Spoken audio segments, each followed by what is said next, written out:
Hello my friends, it's Ranger Russ from the Meigs Nature Center. I'm very excited to be coming to you today from actually the place of bad noises, or so it was known by the Native Americans, the Mohegan, the Pequot. They both knew this place as the place of bad noises, or Machimoodus.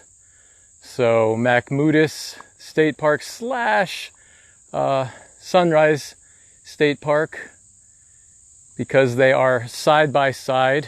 Machimoodus is about 300 acres and Sunrise is 146, I believe. So those two parks side by side make a beautiful place to visit. It's a small park, so there's not a lot of people coming out here to hike the trails. And you do get magnificent views of the mouth of the Salmon River, the mouth of the Moodus River, and Salmon Cove off of the Connecticut River. So I hope I got all the views down there. Want to let everybody know that currently the Meigs Nature Center is still closed, but we are doing these online programs on Facebook Live. You can view them afterwards at meigspointnaturecenter.org's virtual learning center and on our YouTube channel, the Meigs Nature Center YouTube channel. I want to let everybody know that this is one of the Connecticut Department of Energy and Environmental Protection facilities, and this is a great example of a preservation of outdoor space for recreation, for the people of Connecticut to enjoy, both hiking and, oh, there is a nice view through there. Can't really see it very well through the trees, but I can see. It's a beautiful, I think we're looking all the way through Salmon Cove out into the Connecticut River there. But this is a fantastic place for bird watching, not just in the fall, but in the fall it is a great place for bird watching. And I just noticed something off the side of the trail here that we're going to go up and take a look at. Now, usually I walk the same trail that I come out on, but I'm going to go back a different trail this time. So I have no idea what we're going to encounter along the trail. But here we have a gnome house in the forest. How cool is that? This is why you have to keep your eyes out when you're visiting state parks, because you never know what's going to end up out here. So there we've got a little gnome house in the middle of the forest. Okay, I'm going to encourage everyone, if you have questions or comments, you can post them at any time. Please put where you're messaging from. I always like to see that. And I'm going to ask everybody again to please subscribe to our YouTube channel, Meigs Nature Center YouTube channel. Then we can start doing these YouTube live programs as well. This is a pretty steep hill here. Hello, Michigan. I never told anybody, but I'm a Michigan Wolverines fan. I don't know if you're Michigan State or Michigan, but Michigan U. I'm a Wolverines fan. All right, this is a steep trail. So this would not be a trail for people with any sort of challenges about steepness. This pushes the limits. You need good traction on your shoes for this one. I'm trying to go slowly. I don't want to have you guys see me running down a trail here. It's starting to even out a little bit. So there is an upper vista, which I believe is where I started, and a lower vista, which I hope is down this trail. I don't know for sure. Again, I'm going a different trail back. Now this park has some fantastic ponds at the beginning. Oh, there's a little American toad just scurried across. Now American toads, I don't know if you guys see him, it's moving really fast. It's a tiny one. And went down into the leaves. That's awesome. So I don't know if you guys saw that, but a little American toad went right down in that little hole. And there it goes. I scared it out. They've got a gland on the back of their head, which secretes a toxin that tastes really bad to most animals. So there are a lot of things that don't like to eat American toads because of that. This is a great place to just talk a little bit about the leaf litter in a forest. Because people look at this and they think, you know, okay, there's some leaves there. But this is much more dimensional than just a layer of leaves. There are the leaves on the top, then there are the partially decomposed leaves as you get deeper. And then the completely decomposed leaves as you get even deeper. It's a really nice, almost a loamy, earthy soil. And then you can keep on going, and it's going to get a finer and finer soil until you end up eventually reaching mineral earth. But here in Connecticut, that mineral earth can be pretty far down. Now, this park was a dairy farm. Machimoodus was a dairy farm, 300-acre dairy farm, which the state purchased in 1998. I believe the purchase price was $2.1 million. So I always think when the state's buying land for parks, any price is pretty much a good price. But that seems like a good price to me for 300 acres. Sunrise was purchased in 2008. So, wow, look at this. It's pretty cool. But the purchase price of Sunrise was a little over $3 million. I think that was $3.2 million. And that was 140 some acres. So, you know, about half the acreage, but it was much, 20 years later. So, 10 years later. Now look at this. This tree has fallen down. Some people have made like a bypass trail up around that end. It doesn't look like it's compromised this little bridge, but I'm going to go over this way. So this looks like it's a hemlock that's come down. Yeah, that bridge is still stable.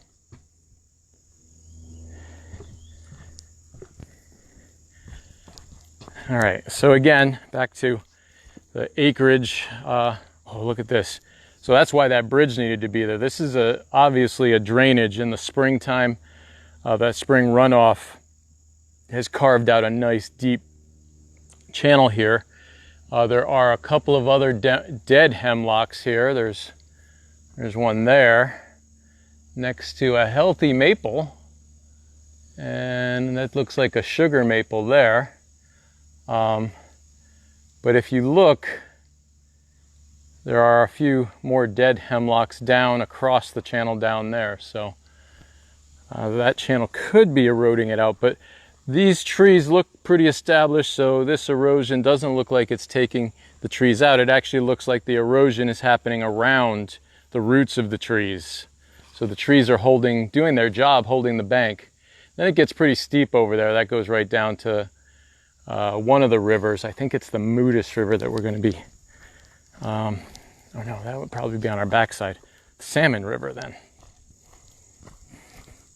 Okay, I was not able to upload the map. I have the Avenza, which the state of Connecticut has some great maps that you can access with the Avenza app. And I wasn't getting good cell reception at the beginning. I'm hoping that it maintains because I'm pretty good right now. But we're still going down. We're going down into a bit of a field habitat. Take a look there. I can just imagine in the early morning or the evening, the wild turkey and deer that would be out in that field. And then as the day heats up, they're going to move into the cooler wooded areas. Animals are very intelligent. They're going to move, and their behaviors are going to follow the temperatures and the humidity. You see a lot less activity as the summer days get really humid, and then that activity picks up as the humidity goes away. Many animals that are active. So here we are, and that looks like a vista over there, so we'll take a look. Let's go over here, and I see the trail we're going to take back. I'm not seeing any questions or comments. I'm hoping that I am still connected. It's bright out here, so it's a little hard for me to read the screen. But you can put them up at any time. So again, the animals are really great about moving about, and some of them in the heat of the summer are going to be virtually nocturnal, where the rest of the year they're considered a diurnal animal, or at least crepuscular, which is evenings and mornings. Oh, this is looking like a beautiful view. Wow, look at that. Oh, there's a kayaker down there. I should have brought a kayak. Look at that. Connecticut State Parks. So it's fantastic. Albert Turner, who I've talked about, I think, in a couple of my programs, really knew that waterways were going to be the points of value and interest to the people of Connecticut. So he focused on land that abutted some sort of waterway, either a pond, a river, or Long Island Sound. And that makes Connecticut State Parks fantastic for canoeing and kayaking. So many of our parks have great access to canoeing and kayaking. But I can imagine most of you that are watching this right now, if you've canoed or kayaked, you would like to be out on that water right now. It's not a super hot day. It's warm, but not terribly hot. But still a beautiful day to be out on the water. I'm going to see if I can read some of the comments here. Missed the beginning. Where are we? I am at Machimoodus State Park, which is adjacent to Sunrise State Park. So we're doing 2 parks here today. All right, so we're looking at a really nice field here. I love to see when our parks leave these fields unmowed. Now you do have to mow them every now and again. If you want to keep it a field, you're going to have to mow it. But this transition late in the summer, as all these wildflowers are growing, you can see we've got some, looks like some lamb's ear. Mullen gets that leaf too, but I believe mullen grows up a little taller. There's a lot of Queen Anne's lace, which has gone by now. And by the way, Queen Anne's lace has the roots' second most sugar content. They're in the carrot family, but only beets have more sugar in their roots than the Queen Anne's lace, which I find fascinating. All right. I'm trying to show you as much of the park as I can, but I do get distracted by all these cool things. Like, there we go with some, there's actually 2 different clover here. We have white clover and pink clover. And when I was a kid, I always used to take the nectar out of the clover. You pull the petals off like that, and then you can suck the sweet nectar out of it. Used to like doing that. We also used to make clover fritters at the nature center. You bread them up and fry them up, and pretty much anything you can make a fritter out of, I think. So this is the access to get out to this picnic area for maintenance and hiking and such.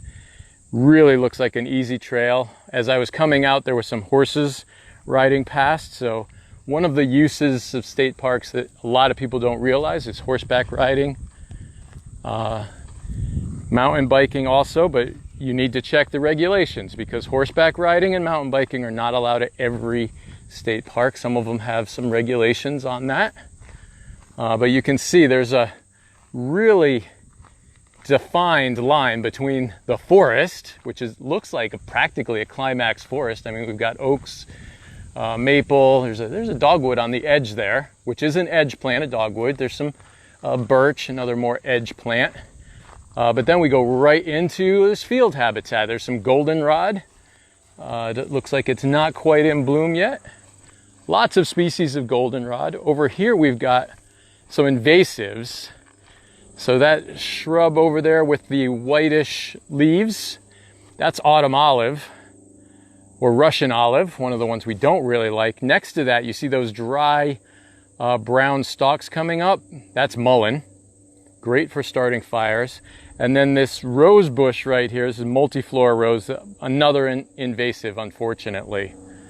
But this field is probably on a 2 to 3 year mowing plan. Doesn't look like they mow it every year, but that will knock back the invasives and give the natives a chance to grow back. The natives will fill in there and be really beautiful. There's a lot of, I'm just noticing that, a lot of pine along the back side of that forest. Looks like some spruce over there, and there are some cedar growing up in the field, some red cedar. I always call it red cedar juniper. That looks like a Norway spruce right there. But I always call it red cedar juniper because it actually is in the juniper family, not the cedar family. All right, am I seeing any questions? Let's take a pause and see if I can see any questions.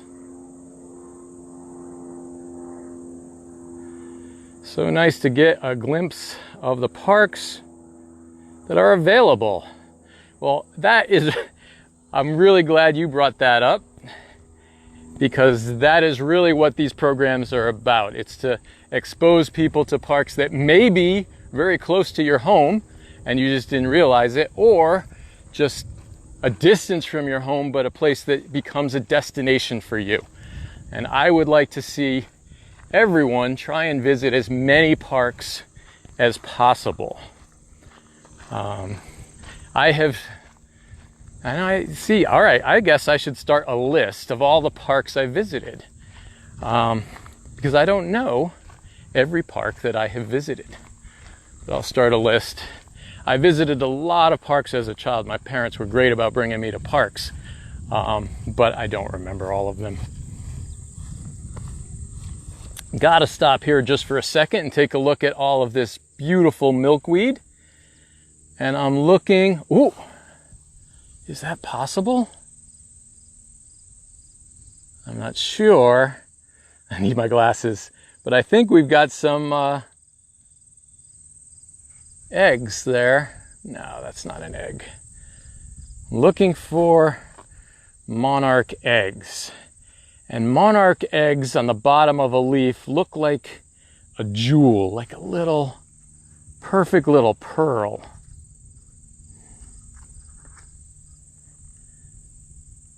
And we have a volunteer at the Nature Center, Lori, that spends a lot of time with the monarchs. I'll have to see if she thinks that almost looks to me like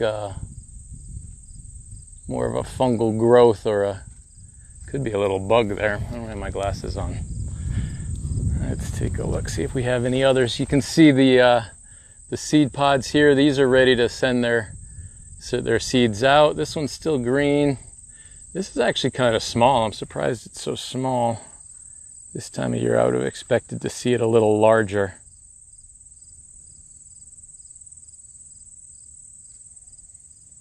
Do I eat the Russian olive even though it's invasive? It is beautiful. It is a beautiful plant. I have never tried the olives from the Russian olive. They do in the springtime produce their flowers. It is a sickening sweet smell. They're so sweet. When I worked at Rocky Neck, they just really put out a really strong, I almost want to say pungent sweetness in the air when they're blooming. Oh, here's something I like to see. Here we've got a little a dogwood popping up here, and if you notice, dogwoods have opposite branching. There aren't a lot of trees that have opposite branching, so the branches are on opposite sides of the stem for the dogwoods. Another giveaway for the dogwoods, the veining is really particular. It all comes down and then runs parallel as it goes to the end of the vine. So, hey, Dan is watching. Dan works at Hammonasset.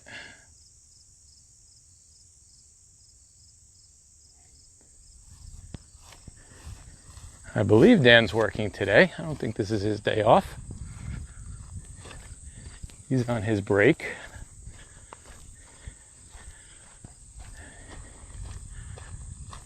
All right. This is probably the widest trail I've ever walked on in a state park. It's a road with a nice wide border around it. I am really glad though that they allow this field to really fill in. We're coming up to a fork in the road.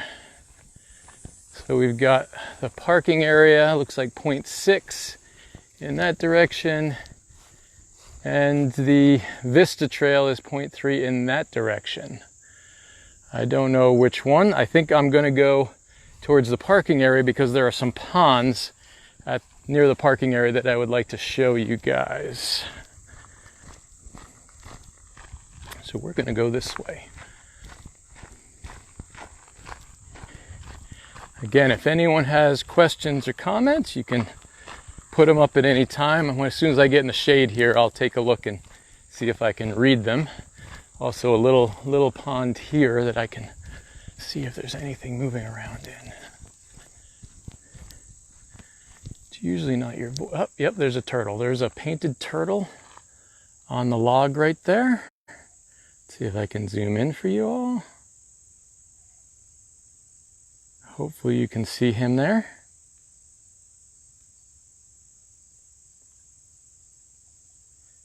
Dan is multitasking.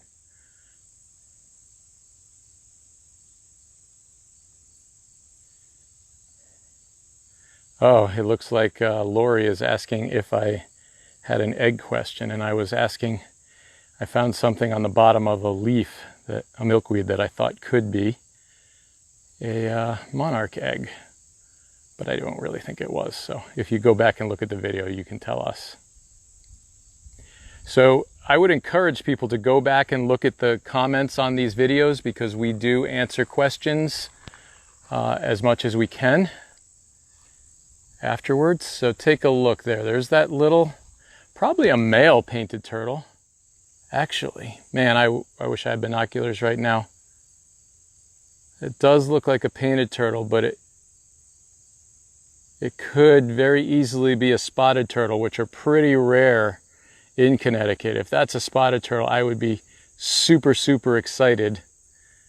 They both have a yellow on the head. I'm not seeing any spots, which made me, my first inclination was a painted turtle. Let's see if I can zoom you guys in more. Maybe you can tell me what kind of turtle that is. It doesn't want to. It's very hard to aim this thing. There we go. All right, everybody tell me what you think that turtle is. Painted turtle or spotted turtle.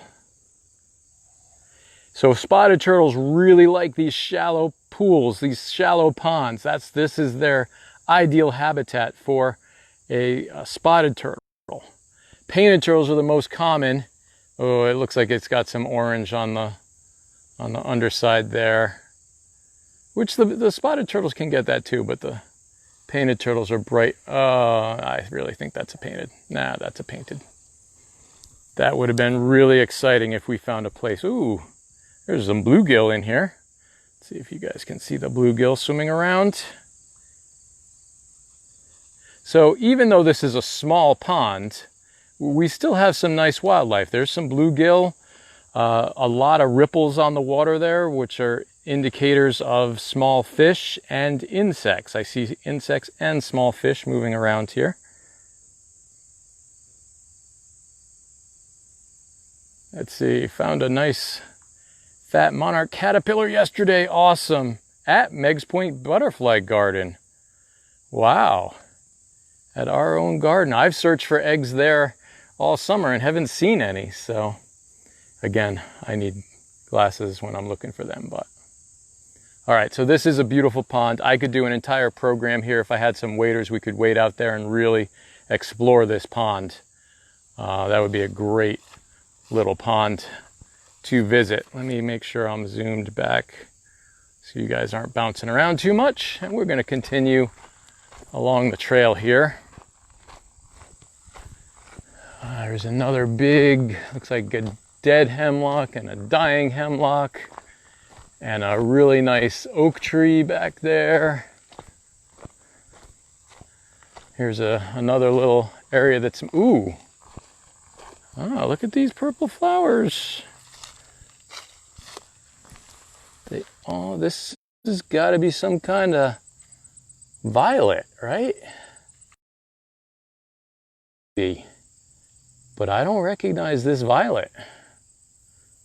Definitely has that violet shape, nice color, violet leaf, looks shape. So if someone's really good at identifying violets, I'd really like to know what type of violet this one is. It's not one that I see regularly, but there's a lot of it right here, so that's fantastic.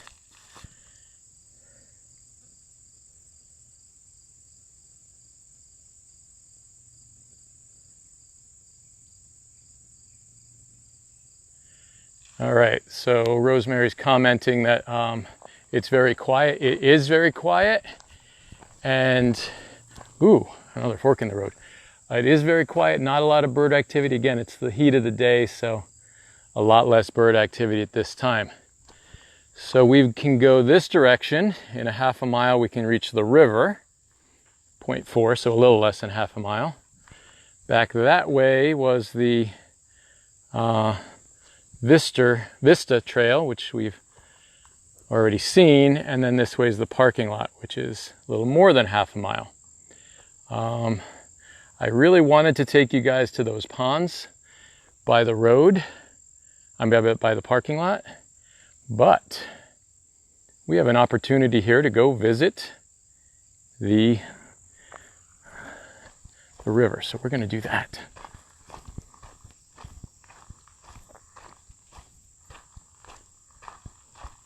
Let's see, what's your take on lily pads? Invasive, pulling them up. Are we going to take over our bay, but the neighbors think they're pretty? All right, so that is a very common question / issue that people have.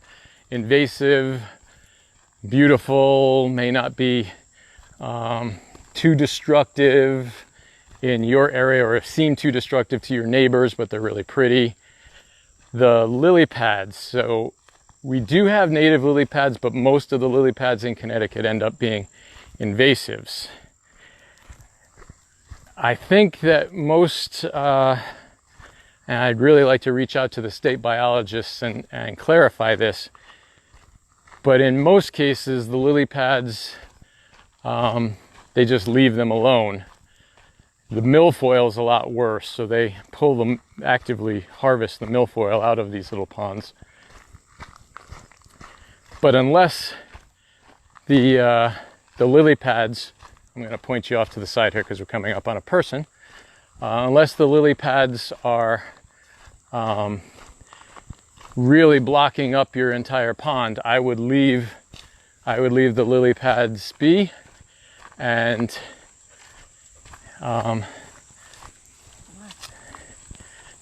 enjoy them. They do make a nice little hiding place for a lot of things that live under the water. Oh, this is another beautiful field. There are some great fields at this park. So, but lily pads that take over an entire pond, not a good sign. Here's an example of our horses that visit. I believe they're supposed to clean up after their horses like that. It's just like a dog. You're supposed to clean up after it, but not everyone does that. Ooh, looks like some raspberry or blackberries. I always get those two reversed in my head, whether it's a raspberry or a blackberry. I know up at the front fields by the parking lot, they have some wineberry, which is an invasive. If you've ever eaten a wineberry, it is a very, very sweet, delicious fruit, but again, it is invasive. So not necessarily the best thing to have. So these trails are really nice and wide. They're all roads, so easy walks. Now here's something I don't particularly like to see. This is going off the side of the trail. I'm not sure why people would be going up here. Looks like an old sand pit dug out here. So not necessarily a good direction to go there. But people do. They try and take shortcuts and end up eroding the ground away. All right. Now, I did visit Machimoodus State Park before we bought Salmon River. I seem to remember coming down to this sand pit here.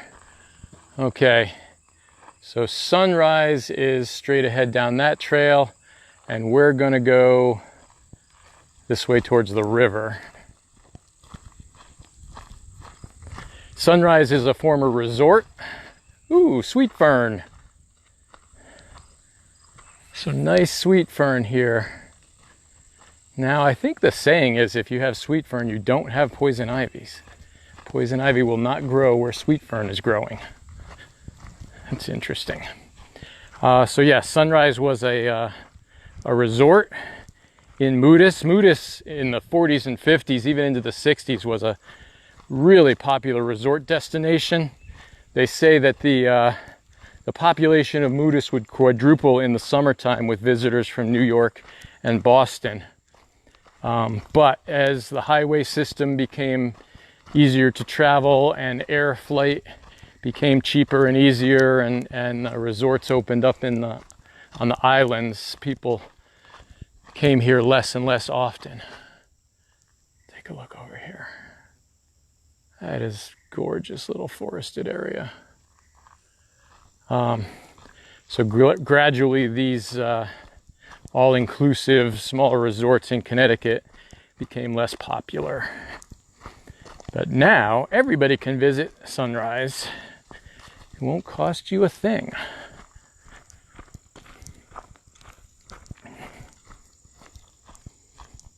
Here's some mullein again. I talked about that. It was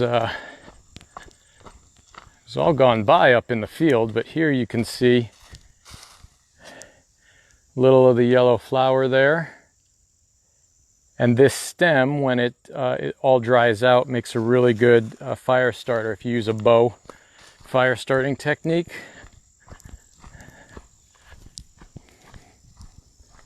All right, we are going through a beautiful little grove. I don't think you call it a grove, but of ferns.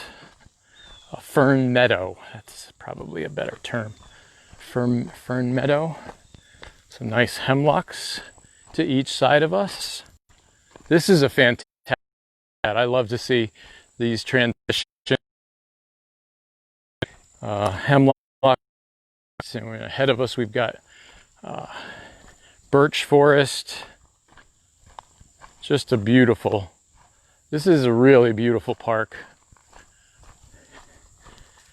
The transitions from fields to forest are amazing.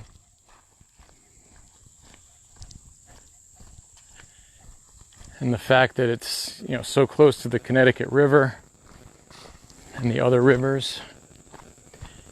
Now, I mentioned at the beginning that Machimoodus, the name comes from the native word for a place of bad noises.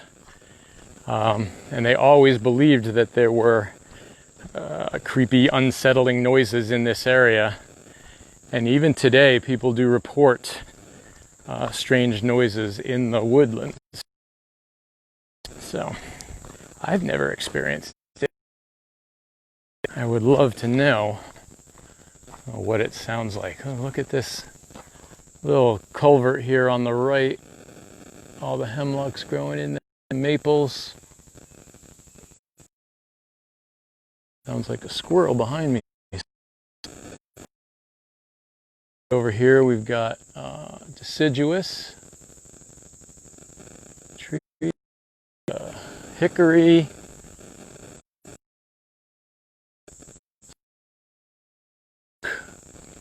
and beyond that it looks like a area. I think at the lowest elevation at this point, this tree. Love to see. There's a nice den tree. Look at that. These den trees are perfect for peckers, cavity nesting like owl. It's a food source for insects and the woodpeckers and other birds, the brown creepers and the trying to get the bugs out of them. I love this. Look at this deep, this flat. See this area. Looking at the plants that are growing here, this is wet. There's swamp maple out there, which is red maple. Big. There's some purple loosestrife out.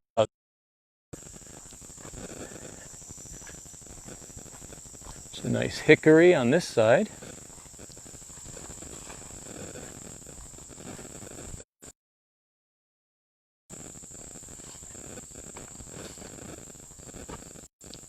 Let's see, we have any comments? Yeah.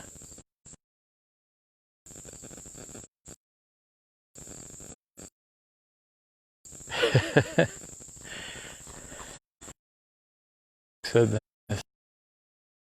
husband thinks the ferns smell like coconut. I don't know that I've ever likened that smell to coconut. Oh, look at the egret. I got disconnected. I have a feeling when I go forward here, I'm going to lose connection again. But right on the left over here, there's an egret river. Again, I'm not sure which river this is. I believe this one's the Salmon River, but the Machimoodus River, the Salmon River right here. There, you can see that there's side of this river. This gorge trail to the river. You can see the water reflecting on the trees, right? The sun reflecting off the water on the trees. All right, we're back.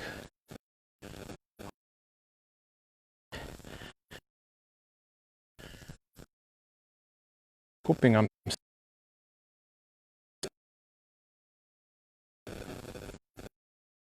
thinking. Oh, look at this.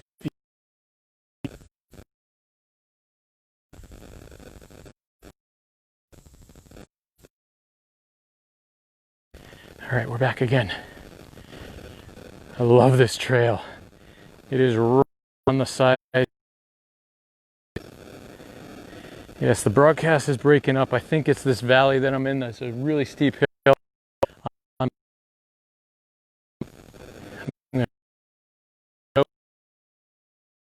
Beautiful.